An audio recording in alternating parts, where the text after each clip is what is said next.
Hello, my name is Clara Gibson. I am a doctoral student at George Mason University, and this is my proposal defense for my paper on Althusserian interpellation, self-diagnosis, and disability. In disability studies, a key question, perhaps the key question, is that of the constitution of disabled identity. What makes someone disabled? To answer this question without retreating to gross determinism, i.e., ceding to medical or legal definitions that are motivated by practical concerns instead of critical rigor, or flabby universalism that robs the term of any usefulness whatsoever by indicating that, since all humans possess imperfect minds and bodies, are all, in fact, disabled, is no easy prospect. An emergent question is that of self-diagnosis. Proponents of self-diagnosis appeal to difficulties individuals may face in attaining a diagnosis, including cost barriers, lack of insurance, gender and racial bias in the medical system, and the intimate knowledge individuals possess of their own bodies and psyches. Opponents of self-diagnosis cite the confirmation bias that may affect individuals entering into the self-diagnosis process, as well as the inadequacy of information available online when compared to the information possessed by medical assessors, who are frequently subject matter experts. The objection to self-diagnosis put forward in this discussion is not constituted along these specific lines. Instead, I argue for the importance of understanding disability as a social identity, not a matter of one's understanding of oneself. Further, I will draw on the work of Louis Althusser to postulate disabled identity as formed by the interpellation of the disabled individual by medical authority. I argue that self-interpellation cannot perform the same function as an external hailing of the disabled individual as deficient vis-a-vis a non-disabled norm. This essay argues that the stretching of the category of disability to include self-diagnosis would effectively undercut the term's ability to engage in grounded criticism of the social character of disabled identity. The object of the paper is not to argue that self-diagnosis is a harmful practice, or even that every individual who self-diagnoses would not be assessed as disabled were they to engage with the diagnostic process.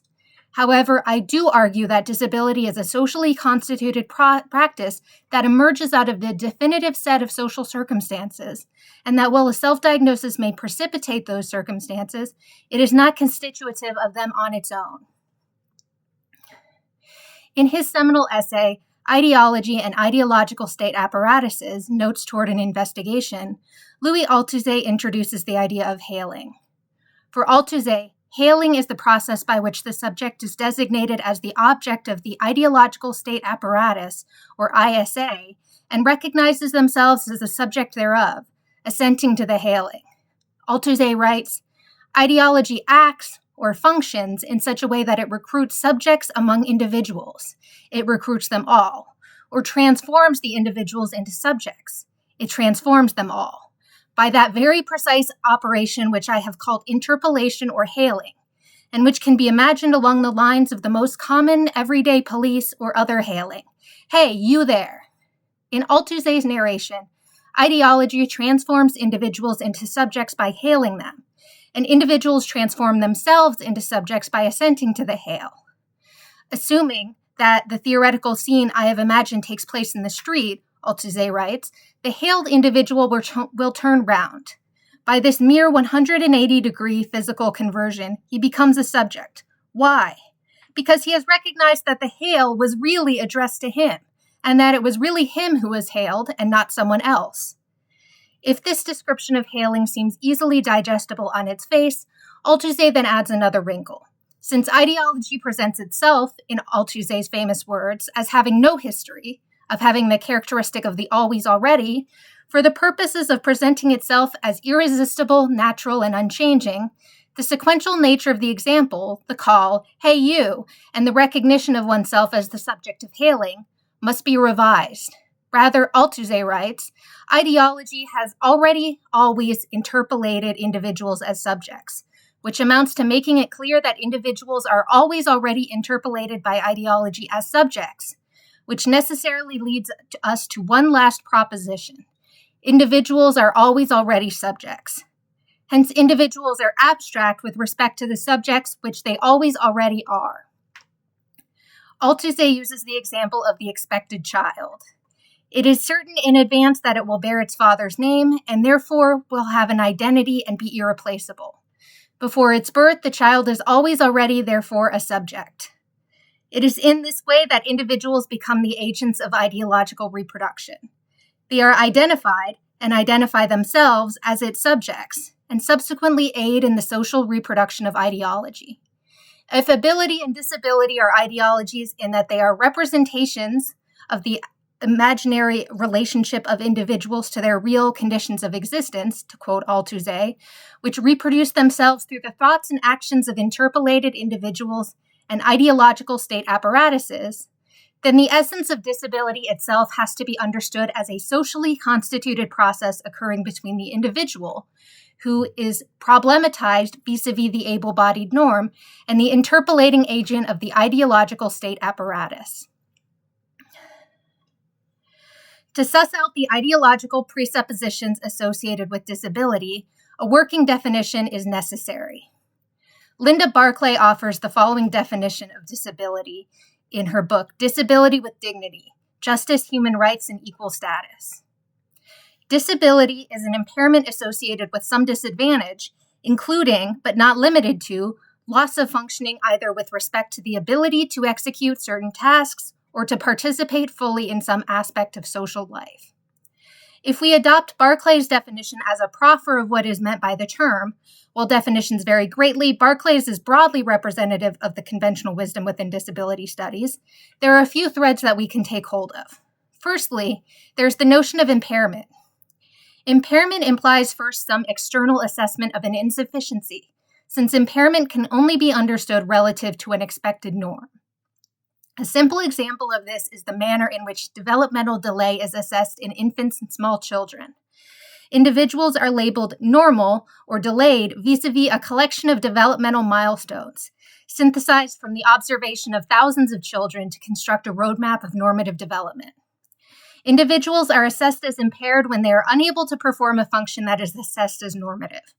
Without the data gleaned from the observation of other individuals and synthesized into a model of normative development, the performance of any one individual cannot be assessed as normal or impaired. Here again, in Althusser's frameworks, he is prescient. Like the expected child is always already a subject since it will bear the father's name, the expected child is always already a subject of the milestones according to which its development will be assessed. In Barclay's definition, however, impairment on its own is not sufficient to connote disability. Rather, it is impairment associated with some disadvantage that is designated as the basis for disabled identity. Here again, the social nature of disability displays itself. Disability is constituted by its showing of itself in an area that is designated as important. If the domain impacted by impairment is socially constituted as irrelevant, if impairment in that area does not produce a disadvantage, then the bar for disability is not met. Disability is doubly social. Impairment is assessed vis-a-vis others, through comparison to an ideologically constructed norm, and then the site of that impairment must be endowed as ideologically significant. Moreover, the designation of these sites of importance is highly ideological.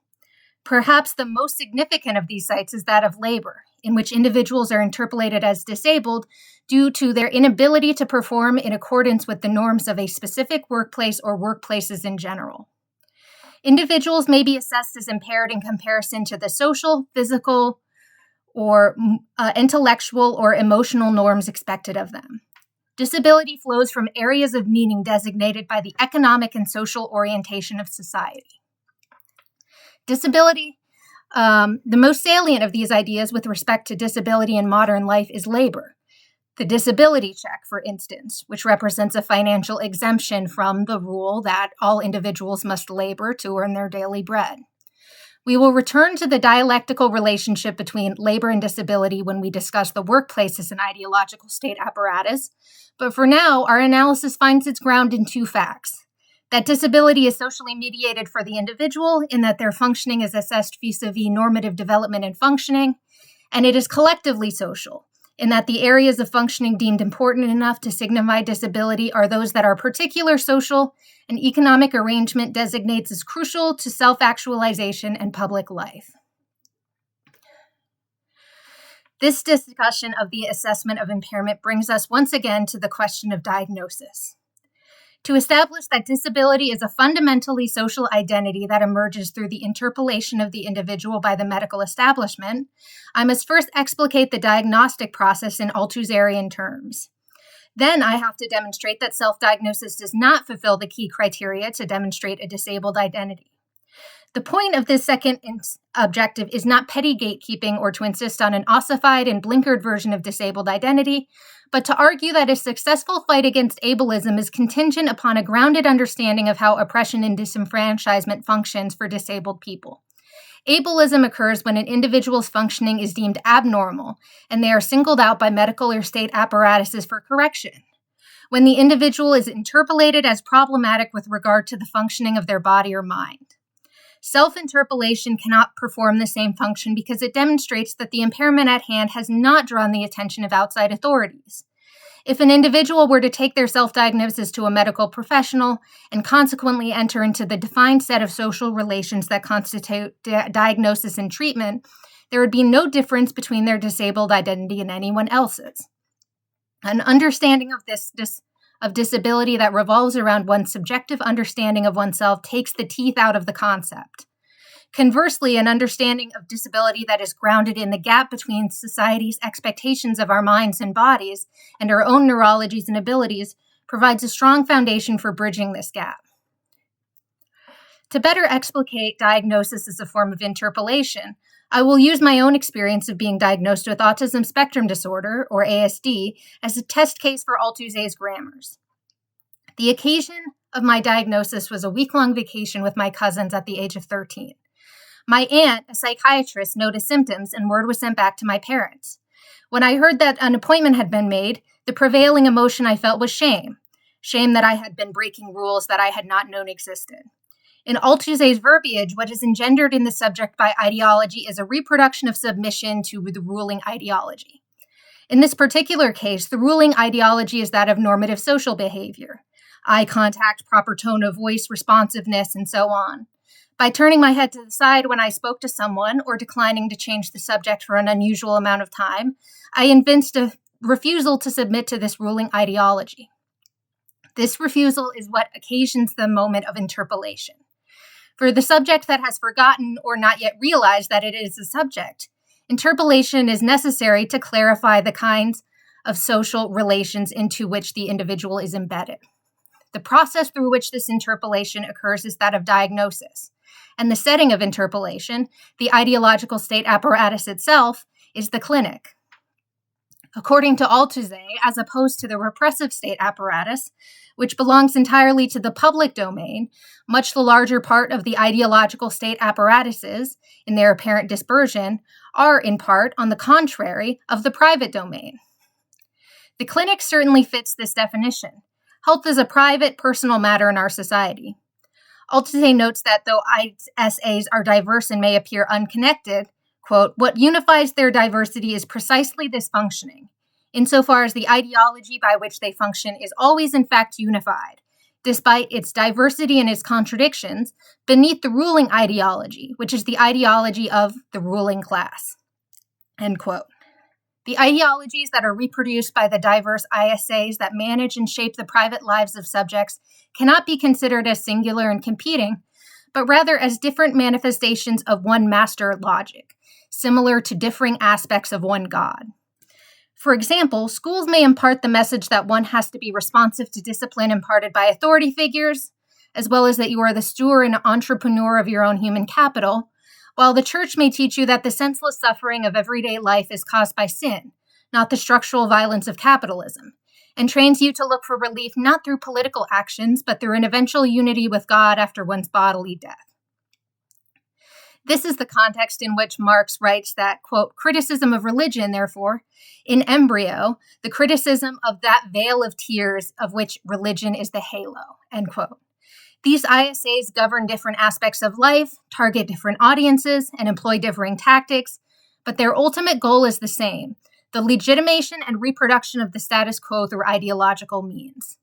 The church, the school, the political party, and the trade union speak with different voices, but the voice behind the voice is that of ideology, which says what ideology always says. This is the way things are. Wait in not line for your name to be called. As it was in the beginning, it is now and ever shall be. If the divergent ISAs that govern private life can be linked to members of a Greek chorus singing to the tune of the ideology of the ruling class, what harmony belongs to the clinic? The first important clue we have is the clinic's normalizing role. The point of the clinic and the medical field writ large is to restore subjects to health. Health is normative, and disease is a deviation to be addressed. Insofar as the subject is not construed to have deviated from normative functioning, they are indivisible to the clinic except as a neurotic. Because the clinic is an analytic setting, its processes are considered scientific and objective. Althusser writes that there is no subject of science except in an ideology of science, reminding us once more that the constructed nature of ideological discourse bears a direct and dialectical relationship to its claims of omniscience and omnipotence. Therapeutic processes have no history in much the same way that ideology has no history. They are, of course, historical, but do not present themselves as such. To admit to the history of ideology or of clinic and therapeutic processes would be to rob them of the force of natural law.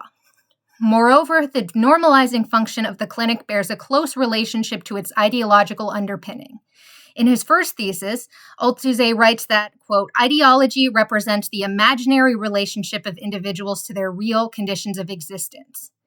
To modify this for the clinic specifically, we could state the following. The ideology of the clinic represents the imaginary relationship of individuals to normative functioning. The clinic is the ISA that administrates the ideological concepts of able-bodiedness and wellness, and it is the forum that interpellates problematic subjects vis-a-vis wellness. Althusser writes, it is not their real conditions of existence, their real world, that men represent to themselves in ideology, but above all, it is their relation to those conditions of existence which is represented to them here. What is represented in ideology is therefore not the system of the real relations which govern the existence of individuals, but the imaginary relation of those individuals to those real relations in which they live. End quote. The mediating role the clinic serves is in administering this imaginary relation to wellness. During my diagnostic process, a psychologist expressed dissatisfaction to me about the subsumption of Asperger's syndrome under the autism spectrum disorder umbrella, remarking to me that it lumps together kids who never learn how to talk and people like Temple Grandin, and you. My successful performance of social norms during the diagnostic process was rewarded with affirmation that I was close to the normative standard. My recognition of and aspiration toward wellness was recognized and rewarded by the authority figures deputized by the clinic as its representatives. In that moment, a threefold laundering of influence had taken place. Ideology speaks through the clinic, which speaks to the doctor.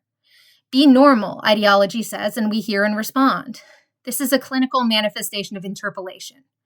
Quote, what thus seems to take place outside ideology takes place in ideology. That is why those who are in ideology believe themselves by definition outside ideology. One of the effects of ideology is the practical denegation of the ideological character of ideology by ideology. Ideology never says, I am ideological.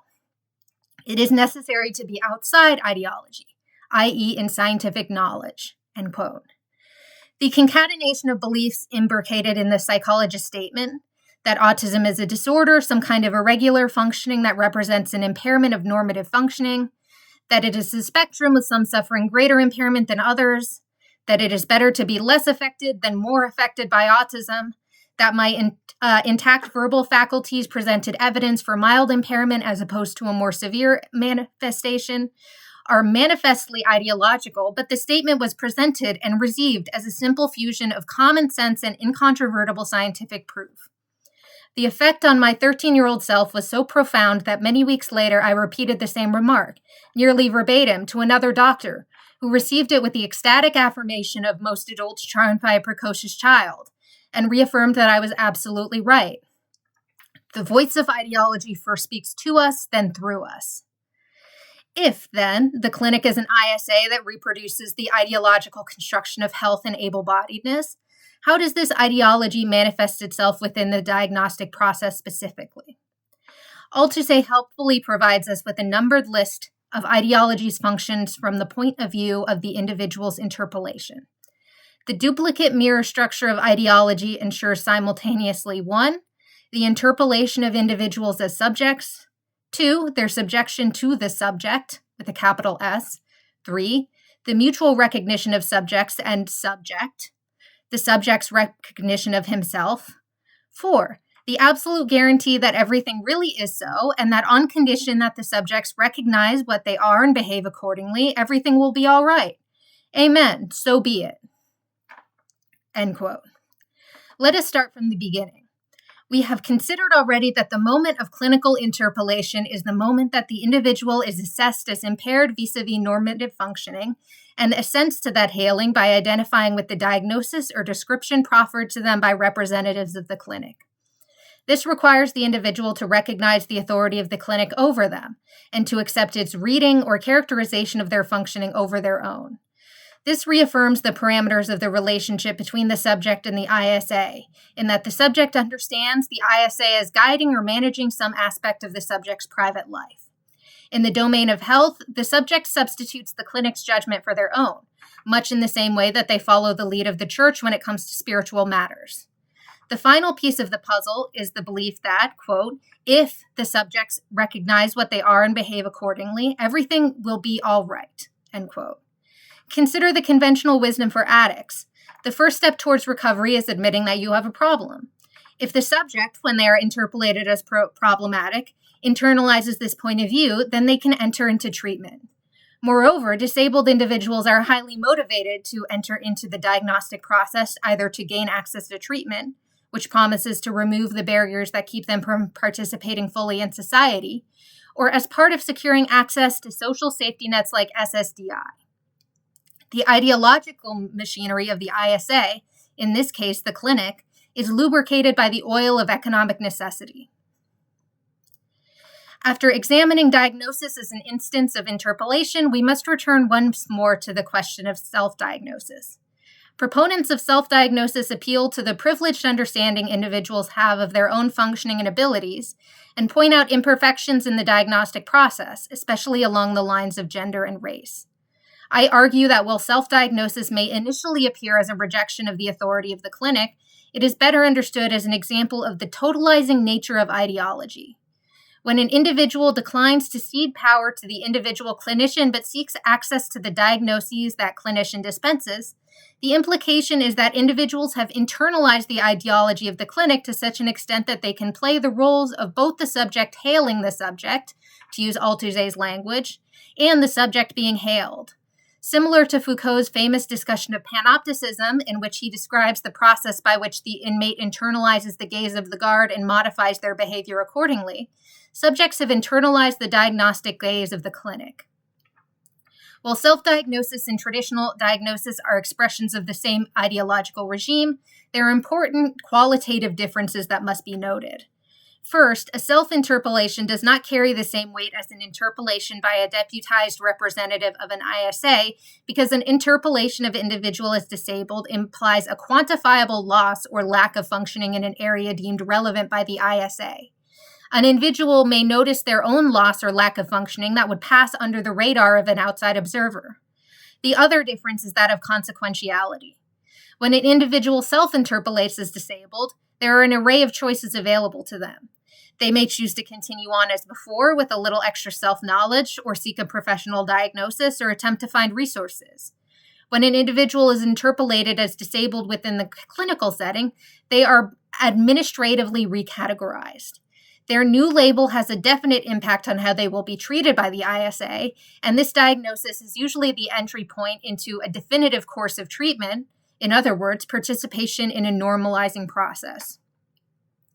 The goal of this analysis is not to insist that self-diagnosis harms individuals by devaluing their lived experiences, or even to argue that individuals who diagnose themselves cannot or generally do not meet the objective diagnostic criteria for the conditions they claim to have. It is rather to insist upon the importance of having a definition of disability that is socially situated, as opposed to essentialist or identitarian. To clarify this point, I will draw a parallel between disability and another category of identity, race. Race and disability are both aspects of identity that cannot be biologically essentialized. Decades of research into genetics have found that there are more genetic differences within racial and ethnic groups than between them, rendering the category of race biologically incoherent. It cannot be dismissed, however, because it exists as a social reality. It is crystallized and reproduced in the distribution of economic resources, the distribution of human beings within and across country borders, the machinations of both the education and criminal justice systems. Race happens insofar as individuals are interpolated as subjects who either have race or are members of the dominant racial group and are thus raceless. The subject's experience with the ideological state apparatuses and the repressive state apparatuses, police, military, etc., are shaped with race to the extent that their racialization is evident to this subject that is interpolating them. The reason why advocates of transracial identity have been met with exasperation from scholars of race and Black writers is that the experience of Blackness that white transracial individuals seek to lay claim to has its foundation in the experience of being identifiable as, and thus treated like, a Black individual.